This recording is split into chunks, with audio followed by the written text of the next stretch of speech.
তো আমরা তড়িৎ ঋণাত্মকটা কি বলছিলাম, যে তড়িৎ ঋণাত্মকটা বলছিলাম আমরা যে দুটি মৌল কি করবে, ইলেকট্রন শেয়ার করবে, ইলেকট্রন শেয়ার করবে। আর ইলেকট্রন শেয়ার করার পরে দুইটা মৌল কি করবে, ওই শেয়ারকৃত ইলেকট্রন যুগলকে নিজের দিকে তারা টানবে, যে এ বলবে হ্যাঁ আমার দিকে আয়, ও বলবে আমার দিকে আয়। আর এই যে এই শেয়ারকৃত ইলেকট্রন যুগলকে নিজের দিকে যে আকর্ষণ করা, আর এই আকর্ষণ করাটাকে কি বলে, তড়িৎ ঋণাত্মকতা বলে।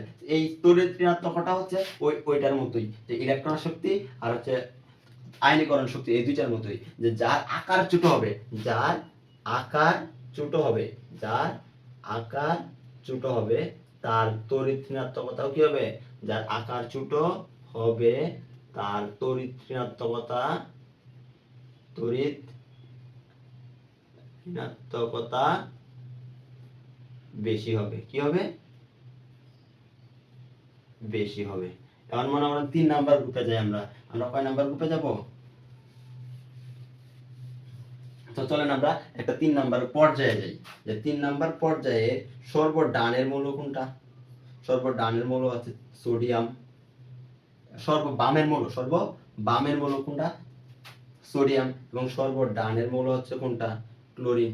বলেন তো আপনারা আমাকে বলেন যে সবচেয়ে পারমাণবিক আকার ছোট কোনটা 3 নাম্বার পর্যায়ে, একই পর্যায়ে কিন্তু, একই পর্যায়ে কিন্তু 3 নাম্বার পর্যায়ে মানে একই পর্যায়ে এই সোডিয়াম হচ্ছে সর্ব বাম সাইডের, লেফট সাইড, আর সোডিয়াম ক্লোরিন হচ্ছে রাইট সাইডের মৌল। এখন আপনারা বলেন কোনটা লেফট সাইডের মৌলের আকার বড় হয় নাকি রাইট সাইডের মৌলের আকার বড় হয়, তো অবশ্যই রাইট সাইডের মৌলের আকারটা কি হবে, ছোট হবে।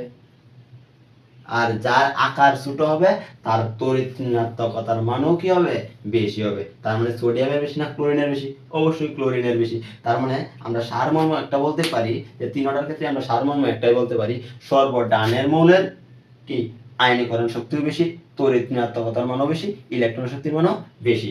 আর একই পর্যায়ে গ্রুপ বরাবর যদি আমরা যাই তাহলে সবচেয়ে উপরের মৌলের কি ইলেকট্রন আসক্তিও বেশি, আয়নীকরণ শক্তিও বেশি, তড়িৎ ঋণাত্মকতার মানও বেশি। কেন বেশি, কারণ হচ্ছে যার আকার ছোট হবে তার সবগুলো ধর্মই কি হবে, বেশি হবে।